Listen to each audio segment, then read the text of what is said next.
आज बिहार की बात में हम लोग बात करने वाले हैं वोट अधिकार की यात्रा को लेकर के। महागठबंधन से ही जुड़ी सारी खबरें आज होगी और उसमें भी प्रकाश डालेंगे कि वोट अधिकार यात्रा का कितना प्रभाव पड़ने वाला है, क्या नफा नुकसान है और किस प्रकार से लोगों की इसमें बयानबाजी हो रही है और चुनाव पर इससे क्या प्रभाव पड़ने वाला है। देखिए, वोट अधिकार यात्रा चल रही है, सभी लोगों को मालूम है, लेकिन वोट अधिकार यात्रा में जिस प्रकार से पप्पू यादव ने अपने आप को पूरी तरह बिछा दिया है तेजस्वी यादव के कदमों में, उससे साफ जाहिर होता है कि जो राजनीतिक में जो लोभ होता है और जो पाने की इच्छा होती है वो किस कदर हो जाती है, इसको साबित करने वाले पप्पू यादव बन गए। ये वही पप्पू यादव हैं जिनको चुनावी रथ पर नहीं कहिए कि जो उसमें जो रैली के लिए रथ जा रही थी उस समय उस पर से धक्का मार करके उतार, चढ़ने ही नहीं दिया गया था, धक्का मार के पीछे कर दिया गया था। उनको बहुत इस बात का रंज भी था कि मेरे साथ ऐसा व्यवहार किया गया है, उन्होंने कहा था मेरे साथ नाइंसाफी हुई है, हमेशा मुझे पिछले पायदान पे रख दिया जा, तमाम बातें उन्होंने कही थी। लेकिन देखिए वही पप्पू यादव है जो कल तेजस्वी यादव को जननायक कह रहे थे। जिस राहुल गांधी के चरण पकड़ पकड़ के यहाँ तक वो पहुंचे थे, राहुल गांधी का नाम ही नहीं लिया और तेजस्वी यादव को जननायक बना दिया। वो आदमी जिसमें 500 करोड़ के घपला का आरोप है वो जननायक हो गया। तो ऐसे लोग जननायक हो सकते हैं। आने वाले समय में इस प्रकार से चुनाव की स्थिति बन रही है, राजनीतिक की स्थिति बन रही है, कोई भी जननायक हो सकता है। कोई भी घोटालेबाज को आप जननायक बना देंगे। उसके बाद पप्पू यादव की इस हालत को देख करके लोग काफी मजा ले रहे हैं और जिस प्रकार की उनकी भाषा शैली हो गई है, पप्पू यादव पे तो कई कार्यक्रम हमारे बन चुके हैं, लोग उनसे अवगत हैं, मजबूरी भी है उनकी, क्या कर सकते हैं। जननायक अब जब तेजस्वी यादव बिहार में हो सकते हैं तो कुछ भी हो सकता है। बिहार की आखिरी उम्मीद तेजस्वी यादव है पप्पू यादव के हिसाब से। खैर, राहुल गांधी मखाना के वो खेत में उतर गए। मखाना का खेत जो होता है ना वो बेसिकली तालाब जिसमें पानी लगाया हुआ होता है, इसमें मखाना होता है। काफी कठिनाई से मखाना की पैदावार की जाती है और मोदी सरकार आने के बाद मखाना की सही कीमत किसानों को मिलना शुरू हुआ। तो राहुल गांधी को किसी ने बताया कि मोदी ने इस पर काफी ध्यान दिया और मखाना जो पहले हम लोग के जिस इलाके में बिहार में आते हैं उस इलाके में मखाने की कीमत पहले 100 रुपए भी नहीं होती थी केजी के लिए। आज 1200-1300 में मखाना 1400-1500 का मिलता है केजी। ये सरकार इसमें रुचि लिया और इसीलिए मखाना बोर्ड का जब गठन हुआ उसके बाद से इस पर इतना ध्यान दिया गया और उसका काफी मार्केट बना। खैर, तो इसलिए आपको थोड़ा सा बता दिया कि मखाना के बारे में कि राहुल गांधी उस खेत में उतरे तो किसान मना कर रहा था भाई इसमें आप बताइए। तो उनको कहा गया कि देखिए यही शूटिंग जो होगी इसको हम चलाएंगे, पूरे देश में आपका फोटो जाएगा।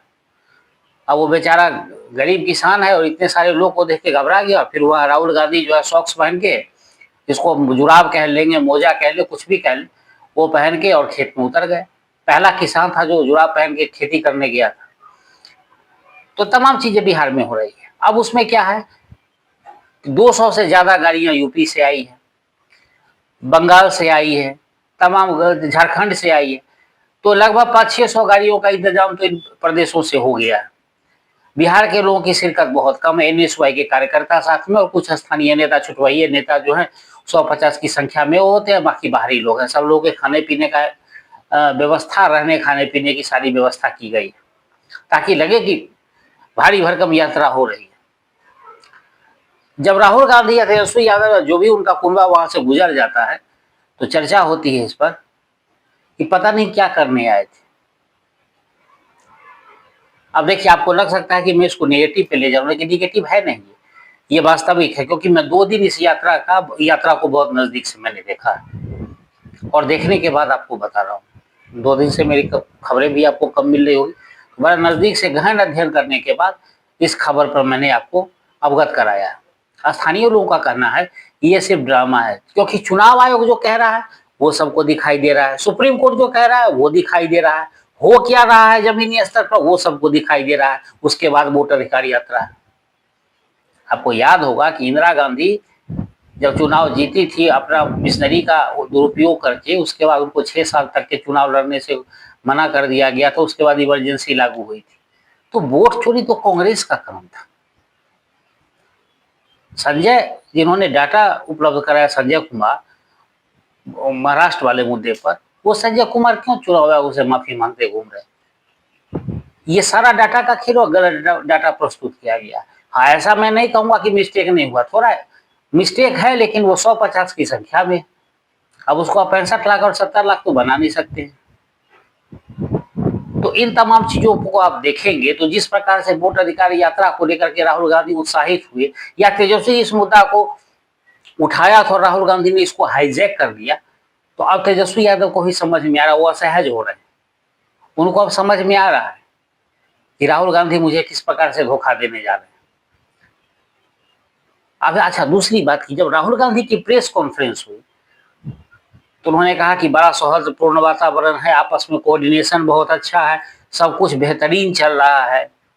उनको लग रहा है कि हम जीत चुके हैं चुनाव, हरियाणा में भी जीत चुके थे, वो महाराष्ट्र में भी जीत गए थे, ऐसा उनको लग रहा है। जब जब राहुल गांधी को लगता है कि वो चुनाव जीत चुके हैं, समझिए उस चुनाव में राहुल गांधी की हार तय है। ये इतिहास रहा है, आगे क्या होता है मुझे नहीं पता। हाँ, तो जब वो प्रेस कॉन्फ्रेंस कर रहे थे तो उसमें ये नहीं कहा कि तेजस्वी को सीएम बनाए, सिर्फ सौहार्दपूर्ण वातावरण और बेस्ट कोऑर्डिनेशन की बात हो रही थी, और सब लोग आपस में एक दूसरे को सहयोग कर रहे हैं। उसके बाद से तेजस्वी के सुर बदले, और जिस प्रकार की स्थिति है, और मुकेश सहनी भी इस ताक में है कि मुकेश सहनी की स्थिति ये ना हो जाए कि ना वो घर के रहे ना घाट के रहे, बाकी अब समझ लीजिए वो कहाँ के रहेंगे। तो इन तमाम चीजों को आप देखते रहिए। राहुल गांधी की वोट अधिकार यात्रा भी चलेगी, अखिलेश यादव भी शामिल होने वाले हैं, तो अब देख लेते हैं कि क्या इसका फर्क पड़ता है, लेकिन कुछ खास इसका असर चुनाव पे पड़ने वाला नहीं।